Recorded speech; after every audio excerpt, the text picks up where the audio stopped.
সত্যি কথা আমি যদি বলি যে তোমাদের আস্তে আস্তে তোমাদের বাবা মার দিকে তাকাও বা সিনিয়র যারা আছে তাদের দিকে তাকাও, তারা এখন কতটা মানে কয়েকটা সিদ্ধান্ত নেওয়ার ক্ষেত্রে কতটা মানে চিন্তা ভাবনা করে সিদ্ধান্ত নেয়, নিজের ভালো কোনটা মন্দ কোনটা তারা খুব ভালো করে বোঝে। তো তোমাদেরও ওই ক্যাপাসিটিটা গ্রো করানোটাই আসলে শিক্ষার উদ্দেশ্য। অ্যান্ড কলেজ লেভেলে যেখানেই তোমরা পড়ো, দেখবা স্কুলে যেরকম স্যাররা চার্জ করতো পড়ছো কিনা, পড়ে আসছো কিনা, এই জিনিসগুলো কলেজ লেভেল থেকে ফুল স্বাধীনতা অলমোস্ট। মানে তুমি পড়ো বা না পড়ো এটা সম্পূর্ণ কার উপর, তোমার উপর। কারণ এখন থেকে আগেও যেরকম বাবা মারা দেখবা হয়তো বলে বলে পড়াইতো, ওই জিনিসটা কিন্তু আস্তে আস্তে কমে যাবে। এখন তুমি পড়বা কি পড়বা না এটা সম্পূর্ণ তোমার উপর। এখন এটার দুইটা প্লাস সাইড আছে, মাইনাস সাইডও আছে। সেটা কি? সেটা হচ্ছে যেহেতু এখন থেকে তোমার একটা ফ্রিডম চলে আসছে নিজের পড়াশোনার প্রতি, যে আমি পড়বো কতটুকু পড়বো, আমার পড়ার টাইমটা কতটুকু হবে, তুমি চাইলে ঘুমাইতে পারো, তুমি চাইলে পড়তে পারো। সো এই ফ্রিডমটা যেহেতু চলে আসছে, এই ফ্রিডমটার কেউ কেউ মিস ইউজ করবে, কেউ কেউ ইউটিলাইজ করবে, কেউ কেউ মিস ইউজ করবে, আবার কেউ কেউ ইউটিলাইজও করবে। সো দুইটা দুই রকম ভাইয়া। সো তুমি যদি ইউটিলাইজ করো, ইউটিলাইজ করার অর্থ কি? তোমার ফ্রি সময় আছে, তুমি যা চাও তা করতে পারো, অ্যান্ড তুমি ভালো কাজগুলো করতেছো। ভালো কাজ মিনস যেটা তোমাকে হয়তো এইচএসসি লেভেলে ভালো একটা গ্রেড, ভালো একটা রেজাল্ট দিতে পারে, যেটার মাধ্যমে তুমি যেই ড্রিমটা দেখছো সেই ড্রিমটাই তুমি স্টিক থাকতে পারলা।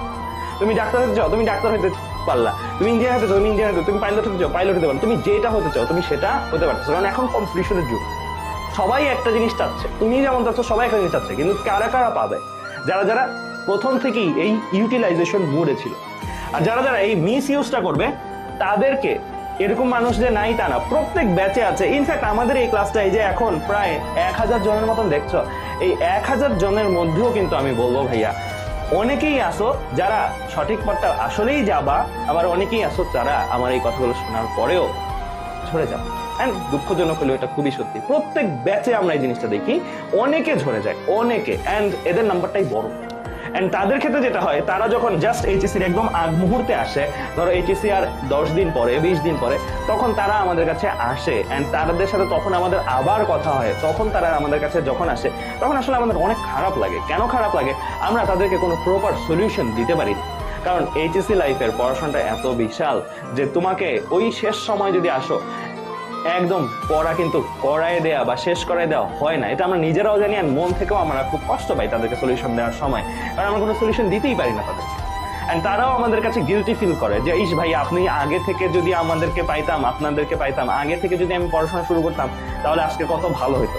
সো সবসময় এটা হয় যে বিশেষ করে নতুন যারা আছো তাদের ক্ষেত্রে প্রথম প্রথম টার্গেট থাকে এরকম। আমি দুইটা পার্সপেক্টিভে বলবো। প্রথম টার্গেট থাকে আমি বুয়েটে ফার্স্ট হব, এটা টার্গেট থাকে কারো। আমি ঢাকা মেডিকেল কলেজে ফার্স্ট হব, এটা টার্গেট থাকে। তোমাদের বেতন অনেকেরই টার্গেট আছে, টার্গেটটা থাকে খুবই ভালো। কয়েকটা দিন যায়, পড়াশোনার অগ্রগতি হয় না, তারপরে হয় আচ্ছা ঠিক আছে আমার বুয়েটে চান্স পেলেই হবে, আমার কোনো পজিশন দরকার নেই, আমার ঢাকা মেডিকেল কলেজে চান্স পেলেই হবে, কোনো পজিশন দরকার নাই। তারপরে আরো কয়েকটা দিন যায়, দেখে যে বুয়েটেও তো চান্স পাওয়াটা অনেক কঠিন, সহজ কিছু না, ঢাকা মেডিকেলেও তো চান্স পাওয়াটা সহজ কিছু না। তখন চিন্তা করে যে আচ্ছা ঠিক আছে আমি মোটামুটি একটা ইঞ্জিনিয়ারিং ইউনিভার্সিটি হইলেই হবে, ইঞ্জিনিয়ারিং পড়তে পারলেই হবে, কোনো একটা ইউনিভার্সিটিতে, পাবলিক ইউনিভার্সিটি, কোনো একটা গভর্নমেন্ট মেডিকেল কলেজ হলেই হবে।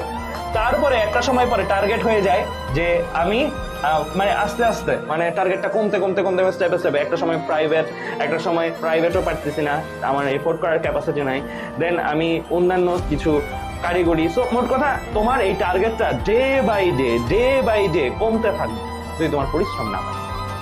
পরিশ্রম অ্যান্ড টার্গেট এই দুইটা পরস্পরের সময়, পরিশ্রম বাড়লে তোমার টার্গেটটাও কিন্তু তুমি স্টিক থাকতে পারবে।